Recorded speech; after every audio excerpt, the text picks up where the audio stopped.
ओम शांति। आज की मुरली 17 सितंबर 2021 के ईश्वरीय महावाक्य हैं। मीठे बच्चे, इस देह भान से मर जाओ, अर्थात इस पुरानी पतित देह से प्रीत तोड़ एक बाप से सच्ची प्रीत जोड़ो। प्रश्न, संगम पर तुम बच्चों की नेचुरल ब्यूटी कौन सी है? उत्तर, ज्ञान के जेवरों से सदा सजे सजाए रहना, यही तुम्हारी नेचुरल ब्यूटी है।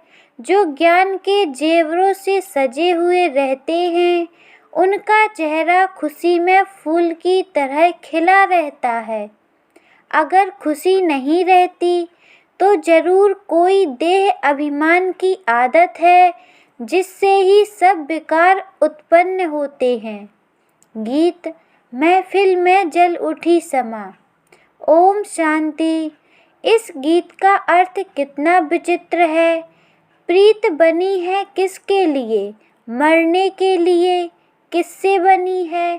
भगवान से, क्योंकि इस दुनिया से मरकर उनके पास जाना है। ऐसी कब किसके साथ प्रीत हुई है क्या, जो यह ख्याल में आए कि मर जाएंगे फिर कोई प्रीत रखेंगे। गीत का अर्थ कितना वंडरफुल है। समा से परवाने प्रीत रख, फेरी पहन जल मरते हैं। तुमको भी बाप के पास आते आते यह शरीर छोड़ना है, अर्थात बाप को याद करते करते शरीर छोड़ना है। यह तो जैसे बड़ा दुश्मन हो गया, जिसके साथ हम प्रीत रखें और मर जाएं। इसलिए मनुष्य डरते हैं, दान पुण्य तीर्थ यात्रा आदि करते हैं, भगवान के पास जाने के लिए शरीर छोड़ते हैं। तो मनुष्य कहते हैं, भगवान को याद करो। भगवान कितना नामी ग्रामी है। वह आते हैं तो सारी पुरानी दुनिया को खत्म कर देते हैं। तुम बच्चे जानते हो, हम इस यूनिवर्सिटी में आते ही हैं पुरानी दुनिया से नई दुनिया में जाने के लिए।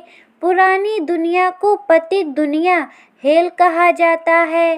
बाप नई दुनिया में जाने का रास्ता बताते हैं। सिर्फ मुझे याद करो, मैं हूँ हेवनली गॉड फादर। उस फादर से तुमको धन, मिल्कियत, मकान आदि मिलेगा। बच्चियों को वर्षा मिलना नहीं है, उनको दूसरे घर भेज देते हैं, गोया वह बारिश नहीं ठहरी। यह तो बाप है, सब आत्माओं का बाप। इनके पास सबको आना है, मरना है। कोई समय जरूर बाप आते हैं, सबको घर ले जाते हैं, क्योंकि नई दुनिया में बहुत थोड़े मनुष्य होते हैं। पुरानी दुनिया में तो बहुत हैं। नई दुनिया में मनुष्य भी थोड़े और सुख भी बहुत होता है। पुरानी दुनिया में बहुत मनुष्य हैं तो दुख भी बहुत है, इसलिए पुकारते रहते हैं। बापू गांधी, जिसको भारत का पिता समझते थे, वह भी कहते थे, हे पतित पावन आओ। सिर्फ उनको जानते नहीं थे, समझते भी हैं पतित पावन परम पिता परमात्मा है, वही वर्ल्ड का लिबरेटर है। राम सीता को तो सारी दुनिया नहीं मानेगी ना, यह भूल है। सारी दुनिया परम पिता परमात्मा को लिबरेटर गाइड मानती है, लिबरेट करते हैं दुखों से। अच्छा दुख देने वाला कौन? बाप तो दुख दे ना सके, क्योंकि वह पतित पावन है। पावन दुनिया सुख धाम में ले जाने वाला है। तुम हो उस रूहानी बाप के रूहानी बच्चे। जैसे बाप वैसे बच्चे, लौकिक बाप के हैं जिस्मानी बच्चे। अभी तुम बच्चों को समझना है, हम आत्मा हैं, परम पिता परमात्मा हमको वर्षा देने आए हैं, हम स्टूडेंट हैं, यह भूलना नहीं चाहिए। बच्चों की बुद्धि में रहता है। शिव बाबा मधुबन में मुरली बजाते हैं, वह काठ की मुरली तो यहाँ नहीं है। कृष्ण का डांस करना मुरली बजाना वह भक्ति मार्ग का है। तुम कृष्ण के लिए मुरली नहीं कह सकते, मुरली शिव बाबा बजाते हैं। तुम्हारे पास अच्छे अच्छे गीत बनाने वाले आएंगे। गीत अक्सर करके पुरुष ही बनाते हैं। तुमको कोई भक्ति मार्ग के गीत आदि नहीं गाने हैं।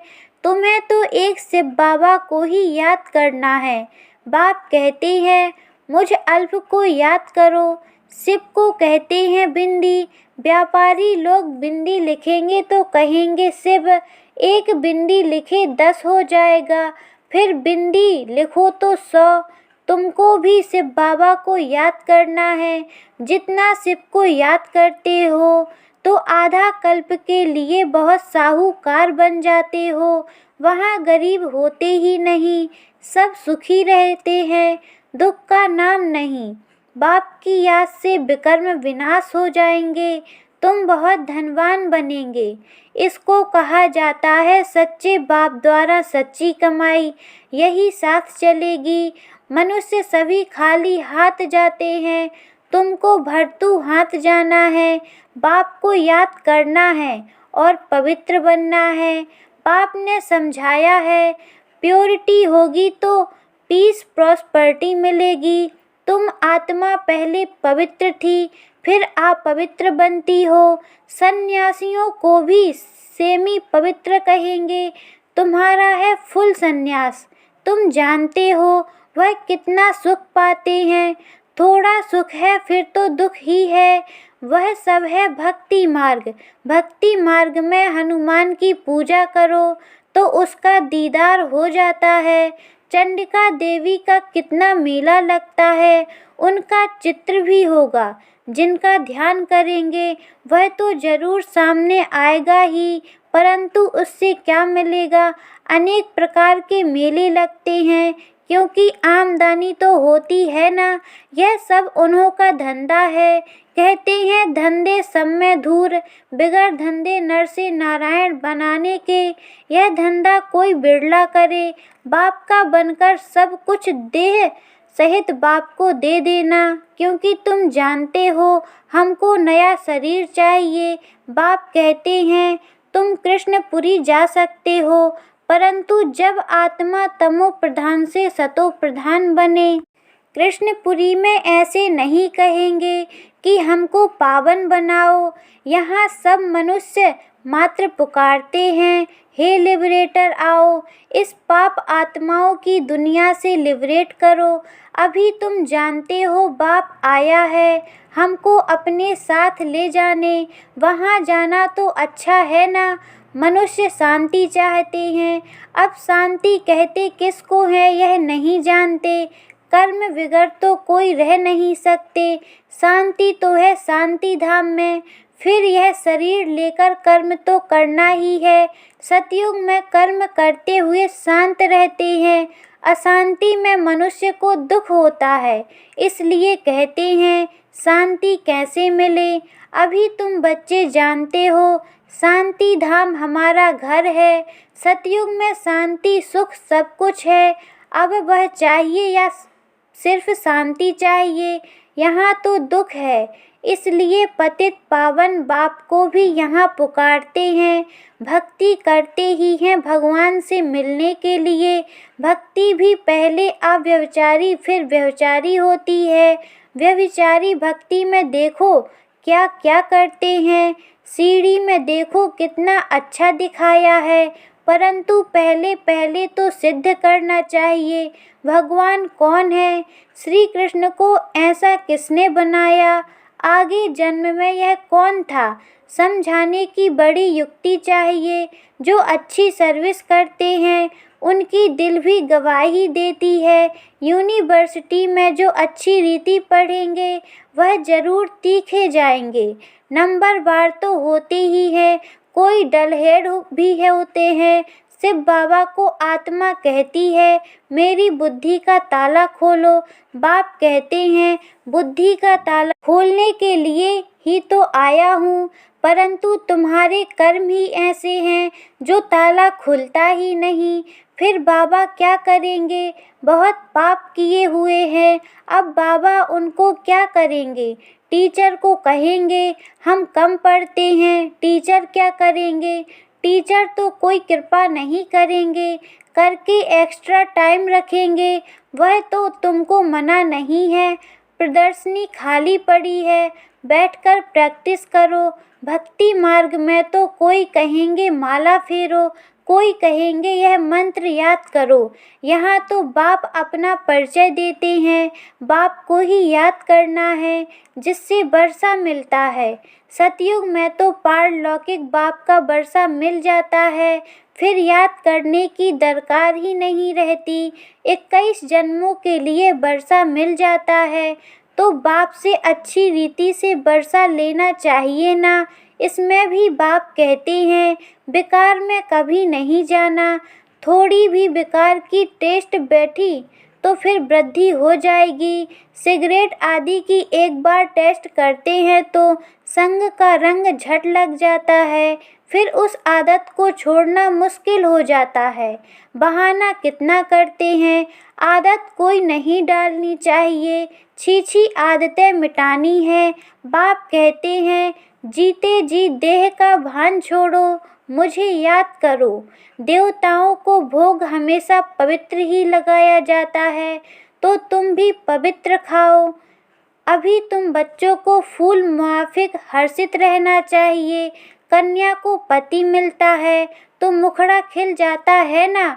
अच्छे जेवर आदि कपड़े पहनती हैं तो चमक उठती हैं।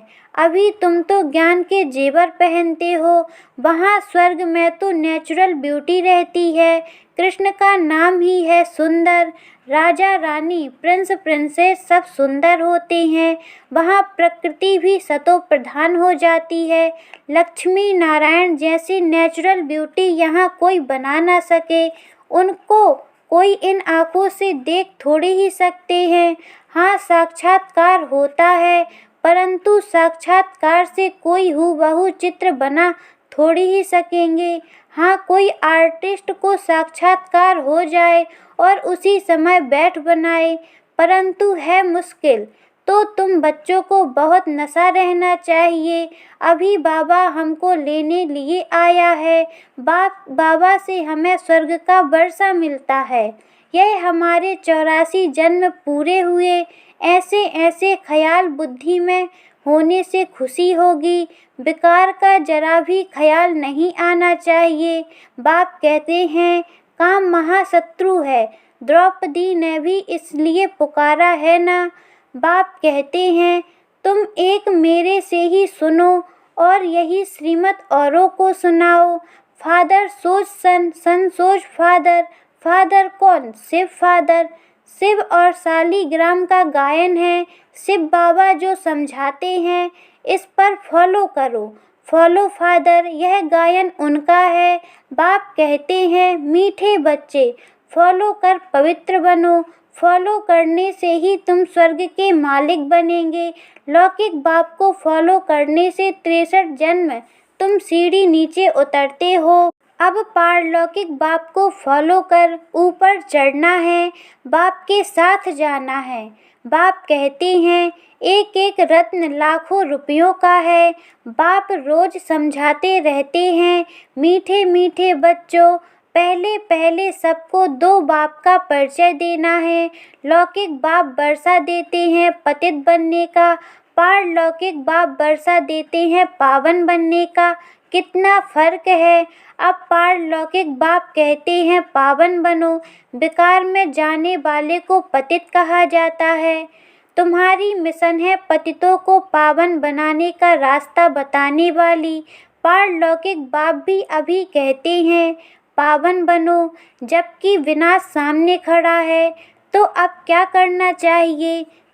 पारलौकिक बाप की मत पर चलना चाहिए ना। प्रदर्शनी में यह भी प्रतिज्ञा लिखानी चाहिए, पारलौकिक बाप को फॉलो करेंगे, पतित बनना छोड़ेंगे।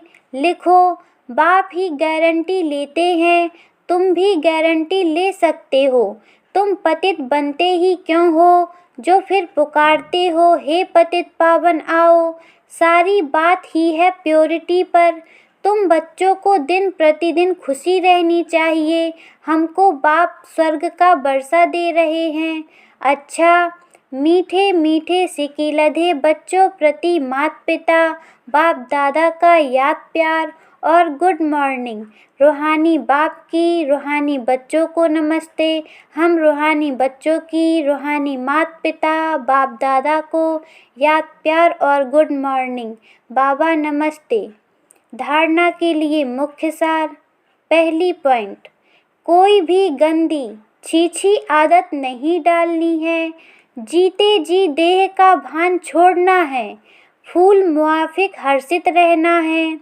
दूसरी पॉइंट, पारलौकिक बाप को फॉलो कर पावन बनना है। उनकी श्रीमत पर चलने की प्रतिज्ञा करनी और करानी है।